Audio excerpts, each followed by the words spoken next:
Hey, what's going on, guys? Welcome back to another monster video. So in today's video, I'll be doing another monster review. This time we got Xiron the Ruby up to rank 3. So we have a rank 3 Xiron the Ruby. You can obtain this monster from the current Legends Pass. You just have to purchase it and then basically grind the whole challenges basically. But yeah, we got a rank 3 here and I'll go ahead and test it out for you guys. So I hope you're all excited. And if you are, smash like, comment, subscribe, notifications on. Anyways, let's go ahead and get started. Alright guys, so I'm super excited to actually review this. Take a look at it. We got Xiron the Great. The runes already set. I recommend running this if you aren't. You can also do 2 speed and 1 team speed, or even 2 team speed with 1 speed. That also works out. But just make sure to pair this monster up with another monster like a Trait Disabler with the rune powder side effects. Like for example, Drobonaut or Chulong will be best for this monster, like as an ally. Anyways, take a look at the traits. We have Immune to Possession, which is alright. You know, it could have been better. Then you have Tough, which is actually pretty good. And then you have Immune to Torture.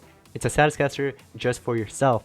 So overall, I feel like the traits could have been better. I really like the Tough though, because this makes it harder for the enemy to land their status casters. You know what I mean? So that's good. And this could get cleansed, but if they can't really cleanse it, then none of the torches will actually land. But anyways, take a look at the speed here. So at rank 3, you get about 12,128 speed. This is the fastest Denier in the game, tied with Silkara, which is basically the race monster. I'll be doing a review on that later on. But yeah, I really like the speed. I've got to say, it's really fast. This is the ultimate. Removes positive status effect from all enemies. Deals heavy magic damage to all enemies. Applies a random mega control status effect to all enemies. It's a pretty good ultimate. Take a look at this one. Okay, so for skills, this is what I already have set. Magic Influx, which actually is an AoE CDA. I'd recommend running this. Then you have this skill right here called Tanzanite Explosion. It's a 1 random control status effect to one enemy, applies 1 random control status effect and curse to all enemies. So you're basically applying 1 control status effect to a single enemy, right? And then after that, you're going to hit everybody in the team with a random control status effect. So it's really good. I'll show you guys in battle in just a second. Removes 50% of stamina from one enemy and then from all enemies, another 50%. So that right there, you definitely want to keep that. So definitely run that, okay? Then you have Tanzanite Implosion. Okay, Tanzanite Implosion. The other one was Explosion. Okay, so this one, it deals moderate magic damage to one enemy, applies curse, and 2 random control status effects to an enemy. So overall, the skills are amazing. I've got to say, you get basically every type of control. It's just that it's going to be random. So I've got to say, this monster is really, really good in terms of skills.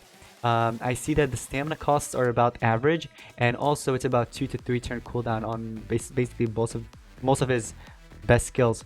So you have an AoE curse if you want to run that. You have a CDA to one enemy, removes 50% of stamina from one enemy.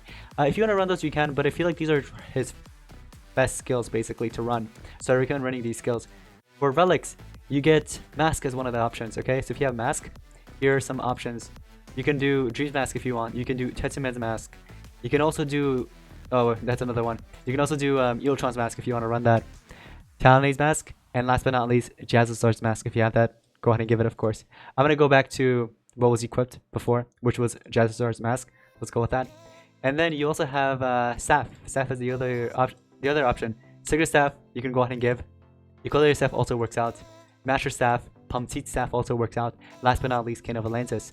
But me personally, of course, you already know, I'm going to run this Masher Staff here. Alright, if you want to do this Pacifier and Sense, go ahead and do it. You can actually remove quite a lot of stamina from the enemy. It goes well. But yeah, now that you have everything set and you guys know everything about this monster, let's go and take it to battle. Alright guys, so here we go. We're on PvP right now. I know you're like, these aren't mythics, but let's just play around with them, you know, just see what we could do here. So we're gonna have to just cleanse in the beginning. So get rid of that Megaton just so that we can affect the other two. The thing is, one of them is immune to control, so you're gonna see lots of monsters being immune to control. So most of the time you can't really hit them unless you have a Trait Disabler like the dragon, for example. Or if they have it as a status caster, you can always do that as well. But I'm gonna hit everybody with CDA. So basically the CDA, that's another option that you can do. Instead of, you know, controlling them, you can also do that. Basically what it does is that if they have no skills that are 0 cooldown, they're going to be forced to recharge just like that. So basically you got 2 options, either that or the other. The last option would probably be I'd say the stamina removal. The reason for that is because they can always just regenerate their stamina back using a relic or talent. So yeah. Alright, this one is a little better, right? Let's see how this goes. Okay, so we can do the AoE freeze right away. Ignorance is bliss. So everybody's frozen, right? Now what I can do is remove their stamina, or I can do CDA to everybody. But why would I want to do CDA when I could just apply curse to them? And also, well, I could actually control them if I wanted to. Stamina drain also works out, but they can just regenerate their stamina. Let's apply curse, because the thing with curse is that they'll basically start losing more health and health and health every turn, right?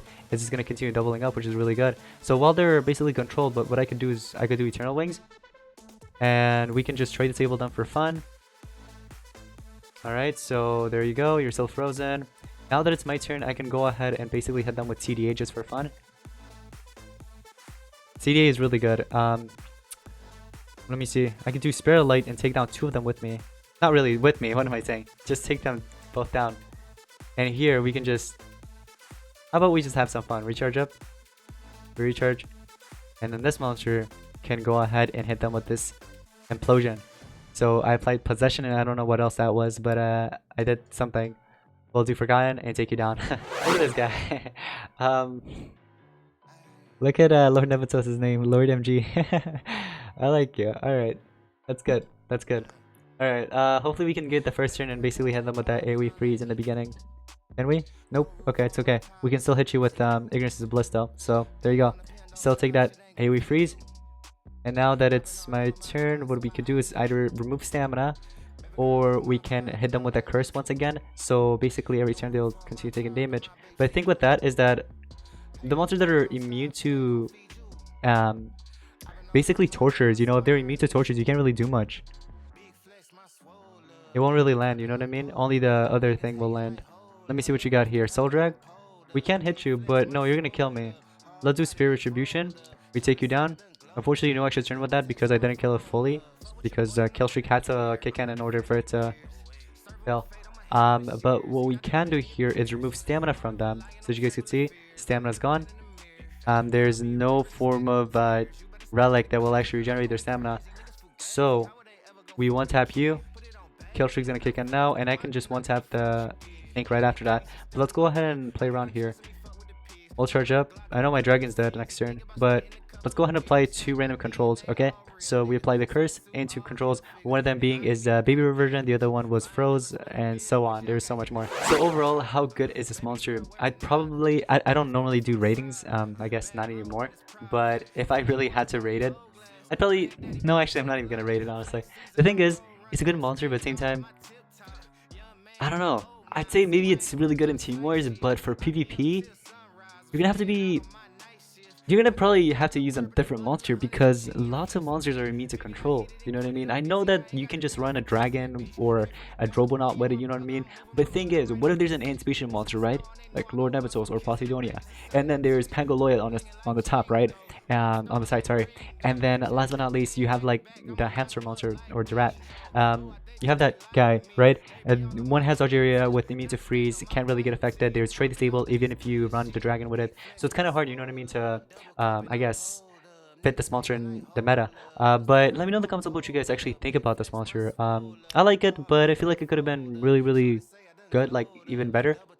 But I'll try to make some plays with it in Team Wars though, okay? If I do end up obtaining it on my account. But anyways guys, thank you all so much for watching today's Monster Legends video. I hope you guys enjoyed. If you did, smash like, comment, subscribe, show the I'll see you guys in the next one. Peace out.